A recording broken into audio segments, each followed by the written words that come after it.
We're starting to get to the meat of movie season, including a couple of potential Academy Award contenders. One battle after another is the new film directed by Paul Thomas Anderson. When their evil nemesis resurfaces after 16 years, a band of ex-revolutionaries reunite to rescue the daughter of one of their own. This will be a frequently mentioned name at the awards, and rightly so. I actually saw this twice because the first time I didn't really get it. I saw the vision sometimes, but it definitely wasn't all there for me. I almost always prefer going to a movie as blind as possible, but this is the rare occasion, I think, where knowing a little bit about it would have actually helped me, because it's a little weirder than you expect, or at least weirder than I would expect. And for some reason, I just had a hard time processing the first time what exactly was going on, what it was going for. But the second time around, knowing what it was doing, it clicked for me. I love it. I think it's a great movie. A few things that make it stand out. One, it's funny, and it's funny the whole way through. If you have any doubts whether a scene is supposed to be funny or not, it is. Leo's doing his thing. He's the lead. The cast as a whole, rock solid. But to me, the best is Sean Penn. He brings an awesome physicality to his role. Like, it's not subtle stuff. Like, his physical tics and his mannerisms are very, like, out there. They're a visible part of his character for sure. And they give such a great sense of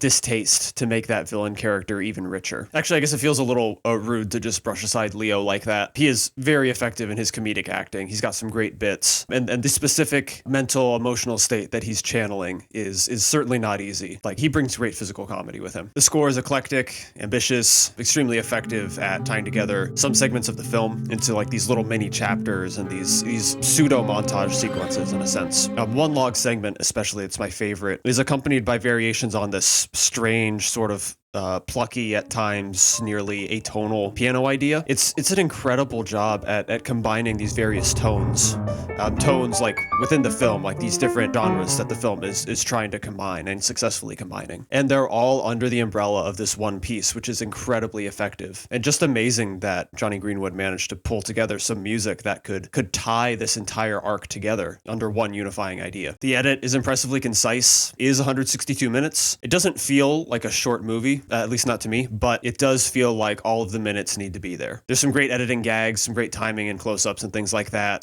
The film condenses time intelligently where it can. One of my favorite sequences actually is related to the edit, and it's just a phone call. Some cross-cutting within it is just fantastic, both in context of a previous phone call and the scene in and of itself. Like, the things it's trying to communicate, like with that editing, is just so fantastic. Discourse about the film's ideas is probably going to grow as time goes on, as more people see it, as we get closer to award season, and it will get more and more annoying. But gist of it is, it's while it does poke some fun at and some holes at leftism, and that specific brand of revolutionary idea that the film is depicting, especially in the beginning, it is very much not a both sides movie. It is very much pro-left, pro certain types of revolutionary action. It's not advocating for violent revolution, I would say. It's advocating more for compassionate and disruptive action to benefit people. It's got other things on its mind too, like found family and parenthood. All told, it does feel like a kind of a difficult movie to get a grip on, and when I watch it for the third time, I'm certainly going to be having some of those ideas in mind and trying to wrap my head around it a little better. But for now, take the enthusiastic recommendation. It's a fantastic experience, and they just don't make many films like this. The Smashing Machine is a 2002 film about... The Smashing Machine is a 2025 film about Mark Kerr, a fighter who helped pave the way for leagues like the UFC. It covers a section of his career, mainly in 1999 to 2000, and some of his trials on and off the ring. It's a sports biopic helmed by a notable director and distributed by a major studio. So to a degree, you know what you're getting into, right? It's the kind of sports story that gets a major release biopic. This won't be in my top 10 at the end of the year, but I think it's worth checking out as a unique delivery of a biopic. One main talking point for this has been Dwayne going for a more serious role. I don't think I have the greatest eye for acting, but I think he does well. This, though, may be primarily a credit to Benny Safdie, who cast a number of former fighters in the film in notable roles, including Ryan Bader, who is the main supporting actor and really holds it down well. I wouldn't have guessed that the non-professional actors were non-professional, and I think that's a credit to Benny for having a skill for working with actors. Like, that's not easy to get those kinds of performances out of people. And this checks out, like, I mean, even in like Uncut Gems, right, we had impressive turn from Kevin Garnett. Kevin Garnett could also just be a good actor, as it so happens, but, you know, either way, again, in the pattern of Benny Safdie, or maybe Josh in that case too, getting good performances out of non-professional actors. I mean, all that considered, I think Dwayne picked a great movie to do a more serious role, and Benny got quite a bit out of him. Two style notes that I think are unique. The camera, very documentary. It's fairly personal, and it's got that hallmark of kind of like searching around for a shot, like a little bit improvisational, right? Like there's mid-shot like zooms and movements to try to frame things just right and to find the right moment visually. It's